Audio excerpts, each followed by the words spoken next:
M'dzina la Atate ndi la Mwana ndi la Mzimu Woyera. Amen. Moni, moni, moni wansangala kwa inu nonse abale kulikonse kumene muli lero pa 7 Oktoba 2024 lolemba la Mulungu wa 27 pa chaka ku programu ina pano pa Tiyankhuleni Ambuye. Lero pa 7 Oktoba mpingo umachita chaka cha Amayi Maria Apollonia, amati Our Lady of the Holy Rosary, kuti timakondwerera Amayi Maria amene anathandiza mpingo kuti upitirire kukhalapo mzaka zochuluka zapitazo. Tifotokozerana bwino nkhani imene programu ya lero lino. Ndipo mawu athu oyamba alero achokera mkalata ya Paulo oyera kwa Agalatiya. Agalatiya mutu wa 1 ndime ya 6 mpaka 12. Amene akutiwerengera mawu oyamba ndi a Raymond Chibade kuchokera ku mpakati wa St. Matthews, Josloville, mu Archdiocese ya Cape Town, mdziko la South Africa. Uthenga oyera tiutenga pa Luka mutu wa 10 kuyambira ndime ya 25 mpaka 37. Amene akutiwerengera mawu a mthenga wabwino komanso kutigawira mawu ndi Reverend Father James Balala kuchokera ku Streams in the Desert Spiritan Spirituality and Retreat Center mu Diocese ya Dedza. Mawu a buku loyera. Mawu a nkalata ya Paulo oyera kwa Agalatiya. Ndikudabwa kuti mukupatuka msangamsanga motere, kusiya Mulungu amene anakuyitanani mwa kukoma mtima kwa Khristu, ndipo kuti mukutsata uthenga wabwino wina. Koma palibe konse uthenga wabwino wina. Pali anthu ena amene akukusokonezani ndipo akufuna kupotoza uthenga wabwino wonena za Khristu. Koma aliyense, kaya ndife, kaya ndi mngelo wochokera kumwamba, akakulalikirani uthenga wabwino wosiyana ndi uja tidakulalikiraniwu, ameneyo akhale wotembereredwa. Ndikubwereza kunena zimene tidanenanso kale, kuti aliyense akakulalikirani uthenga wabwino wosiyana ndi uthenga wabwino umene mudalandira uja, iyeyo akhale wotembereredwa. Kodi ponena zimenezi ndiye kuti ndikufuna kuti anthu andivomereze? Iyayi, koma kuti andivomereze ndi Mulungu. Kodi ndikuyesa kukondweretsa anthu? Ndikadayesabe kukondweretsa anthu, sibwenzi ndilinso mtumiki wa Khristu. Abale, ntakuwuzani, uthenga wabwino umene ine ndimalalika ndi wosachokera kwa anthu. Sindidawulandire kwa munthu, ndipo palibenso munthu amene adandiphunzitsa uthengawo, koma ndi Yesu Khristu yemwe amene adawulula kwa ine. Mawu a Ambuye. tithokoze Mulungu. Ambuye akhale nanu, akhalenso ndi mzimu wanu. Uthenga woyera monga adalembera Luka woyera. Ulemu kwa inu Ambuye. Luka mutu wa 10 ndi 25 mpaka 37. Pa nthawi yomweyo kaswiri wina wa malamulo adayimirira kuti ayese Yesu. Adamufunsa kuti, aphunzitsi, kodi ndichite chiyani kuti ndikhale ndi moyo wosatha? Yesu adati, kodi m'malamulo mudalembedwa chiyani? Mumawerengamo zotani? Iye adayankha kuti, uzikonda chauta Mulungu wako ndi mtima wako wonse, ndi moyo wako wonse, ndi mphamvu zako zonse, ndi nzeru zako zonse, ndiponso mnzako monga momwe umazikondera iwe wemwe. Yesu adati, mwayankha bwino, kachiteni zimenezi ndipo mudzakhala ndi moyo. Koma munthu uja pofuna kuzionesa ngati wolungama adafunsa Yesu kuti, nanga mnzangayo ndani? Apo Yesu adati, munthu wina ankatsikira ku Yeriko kuchokera ku Yerusalemu. Pa njira achifwamba adamugwira, adamuvula zovala, nammenya nkumusiya ali thasa ali pafupi kufa. Ndiye zidangochitika kuti wansembe wina ankapita pa njira yomweyo. Pamene adaona munthu uja adangolambalala. Chimodzimodzinso mlevi wina atafika pamalopo, ndipo pamene adaona munthuyo nayenso adangolambalala. Koma Msamariya wina ali pa ulendo wake adafikanso pamalo pomwepo. Pamene adaona munthu uja adamumvera chisoni. Adabwera kwa wovulalayo nathira mafuta ndi vinyo pa mabala ake nkuwamanga. Atatero adamukweza pa bulu wake nkupita naye ku nyumba ya alendo, namsamalira bwino. Mmawa mwake adatulutsa ndalama ziwiri za siliva nazipereka kwa mwini nyumba ya alendoyo. Adamuwuza kuti, msamalireni bwino, ndipo mukamwazanso ndalama zina ndizakubwezerani pobwera. Tsono Yesu adamufunsa kaswiri wa malamulo uja kuti, inu pamenepa mukuganiza bwanji? Mwa anthu atatuwa ndani adakhala ngati mnzake wa munthu uja achifwamba adamugwirayo? Iye adati, amene adamuchitira chifundo uja. Apo Yesu adamuwuza kuti, pitani tsono nanunso muzikachita chimodzimodzi. Uthenga wa Ambuye. Ulemu kwa inu Ambuye Yesu Khristu. Ndinafotokoza poyambirira paja kuti lero mpingo umatipasa mwayi oti tichite chaka cha Amayi Mariya a Corona.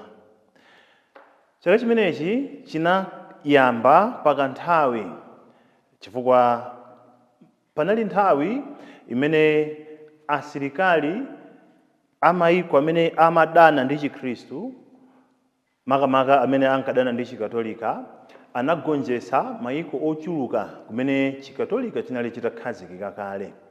Ndipo khumbo lawo linali loti agonjetsenso kulikulu kumene kuli mpingo wa Katolika, kuja ku Roma, ku Italy.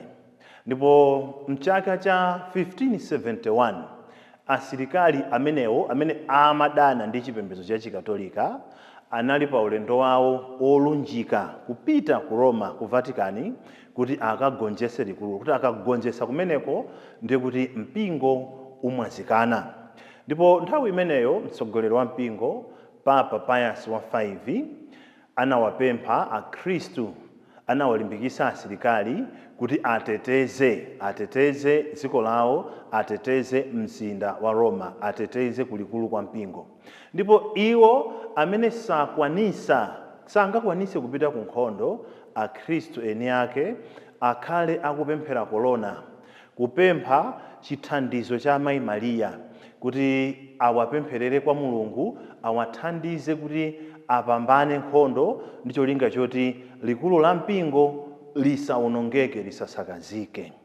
Pa 7 Oktoba asilikali ampingo anakumana ndi asilikali aja amene amafuna kuwononga likulu, ndipo kumalo kudera kotchedwa Lepanto. Ngakhale asilikali achipembedzo ampingo amaoneka ochepa, koma ndi chithandizo cha Mulungu kudzera mu uneneri wa Amayi Mariya anagonjetsa asilikaliwo, ndipo likulu la mpingo silinawonongedwe. Ndipo nthawi imeneyo Papa Pius wa 5 amene ndi woyera analamula kuti la Mulungu loyambirira la Okutobala chaka chilichonse akatolika azikumbukira zazikulu zimene zinachitika ku Lepanto kuti Mulungu anapambana kudzera mu uneneri wa amayi athu Mariya.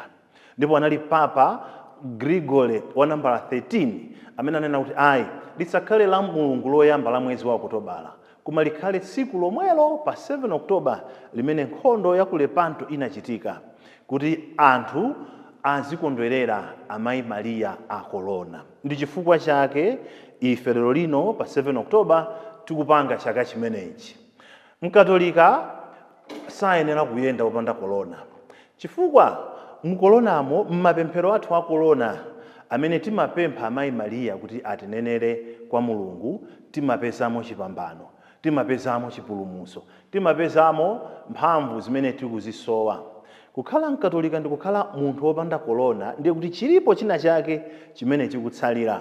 Ine mutati mubwere mundiseche muona kuti pakhosipa kolona wanga alipo. Ndiye sindiziwa kuti inuyo wanu ali kuti. Ngati simuvala kolona, ngati simupemphera kolona, ngati simugwiritsa ntchito kolona, ndiye kuti kodi inuyo simumakhala ndi zinthu zokupasani mantha, simukhala ndi zinthu zokuopsezani. Kumawu athu amene tikugawana tsiku la lero makamaka kuchokera mu uthenga woyera, uthenga wa Luka, ndimafuna kuti kwenikweni tisinkhesinkhe za funso limene kaswiri wa malamulo anafunsa. Chabwino akutifotokozera Luka kuti funso lili linafunsidwa ndi cholinga chofuna kuwayesa Ambuye Yesu, amafuna kuwapala mkamwa Ambuye Yesu, amafuna kuwaputa, amafuna kuwatchera ndale Ambuye Yesu. Koma ngakhale kuti amawayesa, ndimafuna kuti tisinkhesinkhe tikambirane za funso limenelo, kuti ndi angati mwa ife amene timatha kumafunsa funso ngati limenelo kuti ndizichita chiyani kuti ndikhale ndi moyo wosatha. Lilipo tsiku limene tinazifunsapo kuti ndizichita chiyani kuti ndizikhale ndi moyo wosatha. Muonatu kuti mafunso ambiri amene timafunsa akukhuza kwambiri za moyo wathu wa tsiku ndi tsiku, akukhuza za moyo wathu wathupi, koma timaphunzitsidwa kuti munthu ndi mzimu komanso thupi pamodzi, kuti kambiri zochita zathu zimakhala zosamalira thupi. Kuti ambiri mafunso amene tatangawanidwa nawo lero ndi mafunso onena kuti ndizichita chani kuti ndikhale ndi chuma chochuluka, nditani kuti ndikhale ndi ndalama zambiri, nditani kuti zina langa lilembedwenso m'buku la anthu otchulidwa olemera, anthu achuma, chifukwa aliyense akufuna kukhala ndi ndalama. Ndi chifukwa chake anthu amapanga zinthu zambiri zosiyanasiyana, osati zoyipa ayi, koma kuti timapanga zambiri zosiyanasiyana kuthamanga kuyesesa kuti moyo wathu uzitheka. Upeza kuti alipo anthu amene amagwira ntchito yolembedwa, koma ngakhale analembedwa choncho amapanganso mwina business, osati imodzi ayi, amapanga ma business osiyanasiyana. Iyi ikavuta izi zitheka, iyi ikavuta ali ndi ma business osiyanasiyana amene amapanga. Sizokhazo enanso amalima. Inu mukuziwa bwino nyimbo ichanayimba Skefa Chimoto amati mutu wake kankha. Palipena amati wophunzira bwino kuntchito ndi abwana, koma amalima amapanganso business, chifukwa amaziwa kufa nkugona, madigiri sangasiyire ana. Kuti ngakhale iwo wale ophunzira amagwira ntchito amalima, akupanga besa mbiri zosiyanasiyana kuti ndalama azikhala nawo. Zimenezo sizolakwika ayi. Zimenezo ndi zabwino, chifukwa moyo pena umafewa, pena umapepuka, pena umakhala wabwino pamene tikupeza zosowa zathu za siku ndi siku. Koma ndionena kuti pamene pamabwera vuto ndiponena kuti maso athu, kaganizidwe kathu, mphamvu zathu nthawi zambiri zimangolunjika pamenepo. Ena tatanganidwa kwambiri ndi moyo wathu wathupi kuti ndizitani kuti ndikhale ndi moyo osadwaladwala, ndizitani kuti ndikhale ndi moyo wathanzi, ndizitani kuti ndikhale ndi thanzi ngati lija la anyamata osewera mpira, anyamata opanga masewera olimbisa thupi, anyamata onyamula zisulo, anyamata amene amapanga zosiyana. Ndifuna kuti moyo wanga ukhale ngati amene aja kuti sadwaladwala, amaoneka kuti amakhala ndi matupi amphamvu. Ndizitani kuti nditero. Ndi chifukwa chake mupeza kuti anthu ambiri atatanganidwa kuonana ndi madokotala athu kutithandiza kupanga zinthu zosiyanasiyana, tatanganidwa kaya ngakhale ndi mafizo amene, tatanganidwa kupanga zinthu zosiyanasiyana kusiya zimene atiuza kuti izi osapanga. Sichinayi ndi chifukwa chofuna kukhala ndi moyo wabwino. Zimenezo sindikuzitchula kuti ndi zolakwika, ayi. Ndi zinthu zabwino, koma kuti zikakhala kuti maganizo athu onse, kachitidwe kathu ka zinthu zonse kakhazikika pa zimenezo, ndiye kuti tiphonya chinthu chimene chili chofunika kwambiri. Ena maganizo athu sitizifunsa kuti tizitani kuti tikhale ndi moyo wosatha, ayi. Koma nditani kuti ndikhale ophunzira kwambiri, mwina kuposa akuti. Kuti tifuna kuonjezera nzeru, tikufuna kuphunzira, tikufuna tipange study ichi, tipange study icho, tifuna tipange study icho. Tikamazitchula, tisanatchule zina lathu, tizitchula mataito athu. Tizitchula kuti ndife maprofesa, tifuna tizitchula kuti madokta, ngati uli ndi madoktorate awiri, kuzitchula kuti dokta wakuti. Kana ndi atatu tiatchula onsewo, sititchula imodzi yokha kuti anthu akamva zinjenjemera azitunthumira kuti pali munthu amene wakhala mkalasi apa.